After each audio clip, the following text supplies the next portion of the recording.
Back with the WMAY morning news feed. I'm Greg Bishop, and this week we're going to be talking with various Republican candidates for governor.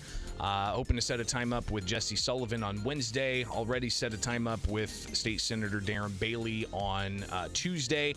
And today we talked with businessman Gary Rabine here on the WMAY morning news feed. So, Gary, thanks for taking time with us. How's your campaign coming along? Hey, Greg, it's going great. We're having a lot of fun traveling all over the state of Illinois, and I think we're getting a lot of traction in all different directions. It's looking good. What are you hearing most from people you interact with on the campaign trail? You know what? It depends on where you go, but anywhere around the suburbs of Chicago, it's all about the crime. I mean, it's spreading fast.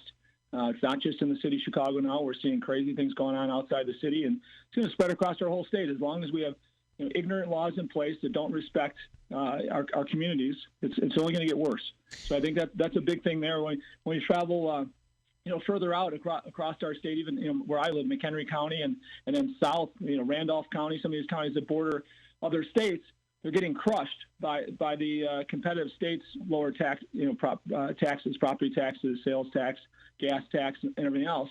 And that we're gutting these counties that border these other states. Not to mention, of course, the inner parts of the state too. But we're really feeling it in these counties that border other states, and that's really great. It's really sickening to watch.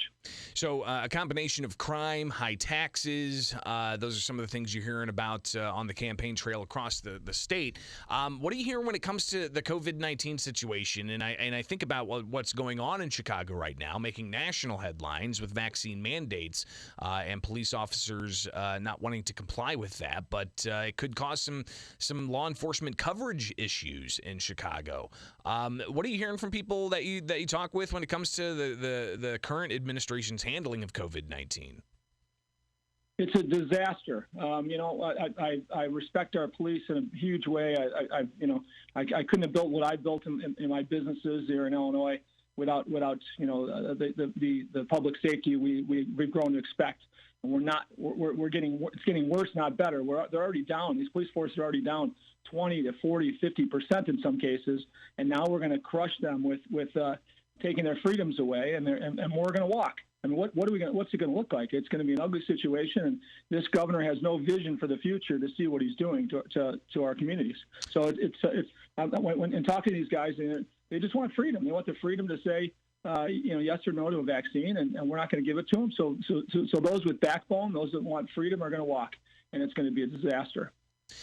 If you were put in this situation as a governor, if you were elected to the position, this, of course, is a city of Chicago issue, but how would you handle this? Would you talk with Mayor Lori Lightfoot? Would you try to rationalize with her, or how would you approach this, especially being a governor versus what a local leader as a mayor would want to have for their jurisdiction?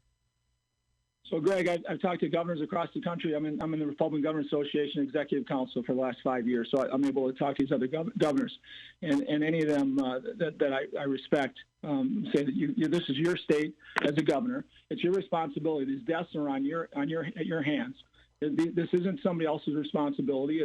We have mayors across the state of Illinois, but if a governor is not doesn't hold themselves responsible for law and order, that's not really a governor. So there's definitely ways that you have to collaborate with every mayor, including Lori Lightfoot, to solve these problems. And he's not been a person that's had to take responsibility as a billionaire trust fund guy that he is. He's not going to take responsibility for things in his life. He just pays somebody else to do it, and when it fails, they put the responsibility, the loss on their back, and not take the responsibility. In my opinion, as a governor, this is your state. These are your citizens dying at your hands. You don't sleep at night. You do not sleep at night if this is happening in your state. Gary Rabine, businessman. He joins us here on the WMAY morning news feed. One of 4 Republicans running for governor, the June 2022 primary, still months away. But Gary, I saw a picture that you took with Paul Schimpf, shared on social media. He's another Republican vying for the seat, and you guys traded hats, and that was an interesting photo to see with contenders seeming to share a bit of camaraderie there. How's it been Have you talked with others in the race? And what's your take on recent polling and what that may indicate? And how do you rise above? Yeah, you know what? I don't watch the polls too much. I'm a new guy in this thing of this political world, and I don't care. Am I checking on them here and there when I see them? Yeah, but I'm not worried about them. We're gaining in these polls when we take them. Every time we take them, we're gaining. We're ahead anywhere where people know all candidates, and that's a good thing. It just means that I got to get my name out there. But I got to tell you, the candidates are running. I'm having fun with them. We run into each other on the stump, on the trail. I said, and it's been fun. They're some good guys there. Paul Schemp is a very good guy, and we have fun together. Just kind of razzing each other. I look at this as it's a race that. The strongest person is going to come out ahead, and that strongest person's got to be JB. I'm the guy that can beat JB. I'm very confident that we need somebody in office that understands how small business and jobs are being crushed in our state.